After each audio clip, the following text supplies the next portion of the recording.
voudrais rendre un hommage particulier à ceux qui ont l'intelligence intuitive de poser la question du devoir de mémoire. Pour que nous puissions reconstruire le Congo dans de bonnes bases, en ayant la certitude, en donnant à nos enfants la garantie que plus jamais l'injustice ne viendra attenter à leur sécurité et à leur quiétude. Je vous remercie d'être venu ici aujourd'hui. Ziana TV, toujours là où se passe l'actualité de notre diaspora. Nous sommes en ce moment du côté de Paris, dans le 20e arrondissement, dans l'espace Matière Grise, où va avoir lieu dans quelques instants, mesdames, messieurs, une manifestation importante, une journée consacrée à la mémoire du Congo. C'est une journée dénommée Journée Devoir de Mémoire. En fait, c'est une journée organisée par un collectif d'associations coordonné par les Assises, en fait, qui propose aux Congolais de remémorer en fait cette mémoire collective, notamment sur les parties les plus sombres liées aux crimes qu'on appelle arbitraires. Et c'est aujourd'hui que les hommes et les femmes qui vont se réunir aussi vont commencer à mettre en place tout un processus afin de penser le Congo pas seulement par les vivants mais aussi par les morts. Devoir de mémoire parce que les Congolais ont besoin de se réconcilier avec leur histoire. Cette histoire qui a souvent été sombre, qui a souvent eu des moments sombres, a besoin aujourd'hui de pouvoir se faire dans une certaine clarté. Cette histoire toujours des Congolais qui s'est passée parfois dans la douleur a besoin aujourd'hui de s'affermir dans une certaine douceur. Aujourd'hui, c'est la deuxième fois que Matière Grise accueille cette journée Devoir de mémoire et je voudrais remercier les initiateurs justement de cette journée de nous faire confiance ici à Matière Grise.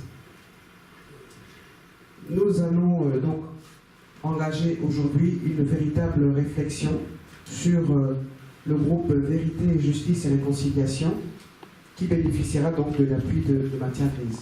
Avant de démarrer justement cette journée, que nous marquions un temps de pause pour honorer ceux qui sont morts.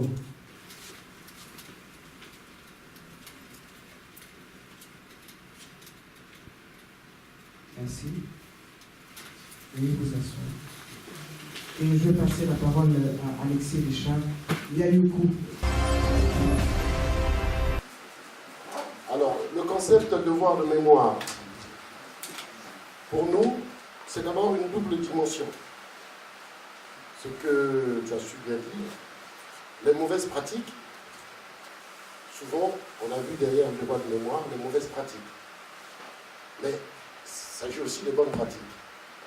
Progressivement, le devoir de mémoire devra mettre en avant, quitter le monde sombre des mauvaises pratiques pour aller vers les exemples de bonnes pratiques. Il y a également une double portée. Une double portée historique, dirais-je. Parce que ça éclaire le passé, mais ça illumine le chemin de parcours futur du Congo. Mais c'est également un grand symbole de devoir de mémoire dans l'histoire congolaise. C'est se rappeler des hommes, se rappeler des faits. C'est aussi comprendre que l'unité nationale se cache derrière. Parce que il n'y a pas que les meilleurs, le meilleur. Et pour le meilleur, je citerai l'exemple de Jacques Opango avec Loulou Tchétchéné, qui ont su mettre le pays sur les rails après un dérapage en 1959, qui aurait pu être plus lourd. Et ils ont réussi, pour aller à l'indépendance, à se tenir la main dans la main. Et dans le pire, ils sont restés soudés. L'année dernière, on a eu l'occasion de revenir sur ces aspects sociologiques et socio-historiques ici. Mais lorsque l'un a perdu le pouvoir, l'autre est resté solidaire. Et c'est un exemple parce que Opango, qui quitte le pouvoir en 63, va mourir très pauvre en 78. Parce que pour les Congolais, on a l'impression que son histoire s'efface après 63. Et il est au Congo, alors que, on va dire, si on raisonnait en termes ethniques, on dirait que tiens, il a des siens qui sont au pouvoir. Et il refuse de s'associer, notamment au pouvoir PCT, qui refuse au nom de ses engagements de droit. Mais pour le pire, on a vu, devoir de mémoire, c'est Diawara et Koko, qui sont deux enfants du Congo qui n'en partagent que l'envie de bousculer un régime qu'ils considéraient à leur manière comme un régime qui déviait. Ils n'étaient pas de la même région, mais c'était d'abord des amis parce qu'ils partageaient un même combat. Et ça, ce sont des exemples qui nous rappellent que finalement, devant le drame ou devant le bonheur, au Congo, il y a plein d'exemples qui montrent qu'on peut lire la question du devoir de mémoire, aussi bien dans la version pessimiste, qui consiste à pleurer des larmes, mais dans la version optimiste, on se rend compte que personne n'échappe. Vous avez des exécutifs. Et tout ce que nous relevons aujourd'hui au Congo montre qu'à chaque événement, les coups de fusil ne choisissent pas. Lorsqu'on voit la mort de Wadi Bernal Guerrilla dans ce débat, vous avez là une symbolique nationale, parce que c'est quand même des sommités. Mais vous avez en dessous qui est tué, injustement, le Moro. Mais vous avez Kimwana Kaya, qui est quelqu'un. Alors là, vous avez des régions différentes, vous voyez. C'est toutes les familles du Congo qui se sont retrouvées tout d'un coup endeuillées. Il y a quelque chose de fantastique dans cette histoire, malgré le drame.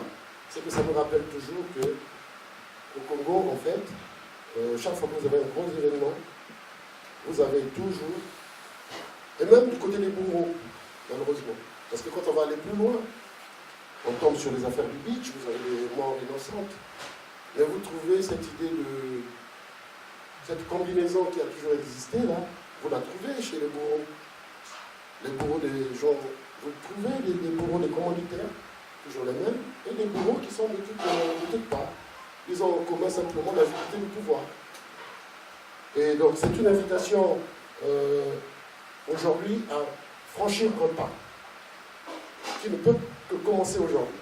Le pas à franchir, c'est celui de travailler concrètement sur ces sujets qui ont endeuillé, qui nous font pleurer, pour dresser un meilleur tableau de l'avenir. Nous avons à cœur surtout le fait que nombreuses victimes n'ont pas de sépulture.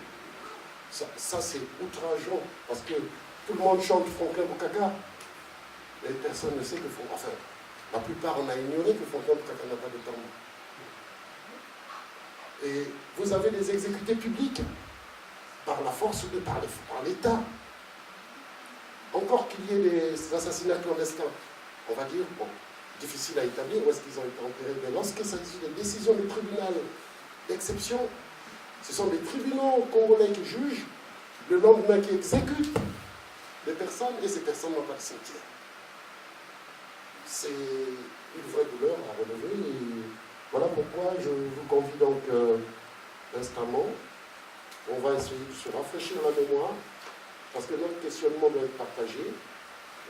On a choisi de vous faire partager une vidéo d'introduction, vraiment pour rafraîchir la mémoire, pour qu'on sache au moins qu'on a le droit encore de se poser des questions aujourd'hui, et on a le devoir de trouver des réponses. Un peu au-delà de 2017, je suis arrêté par des militaires. Et je songe, je dis, mais enfin, vous n'avez pas vu le temps pour la République. Je suis ministre quand même. Je dis, non, quand même, ministre, ça ne va pas. Et qu'est-ce qui se passe? Attentat par le chef de l'État. Je dis, attentat? Mais qui a fait ça? Oh, rien que. Oh, mais comment? Le capitaine Motango. Je me retourne vers mon collaborateur, j'ai dit, mais Motango, c'est qui? Je dis, oh, comment dit, c'est un jeune officier, tout ça là. Il est tout. Oh, peut-être un voilà, un tout comme ça. Ah bon? Déshabiller le corps. Nous avons déshabillé le corps, on a gardé la culotte et nous avons remis le corps. Donc, le président Maria Guadu portait une bande sur la face. J'ai fait le tour de la mort, j'ai vu qu'il y avait d'autres corps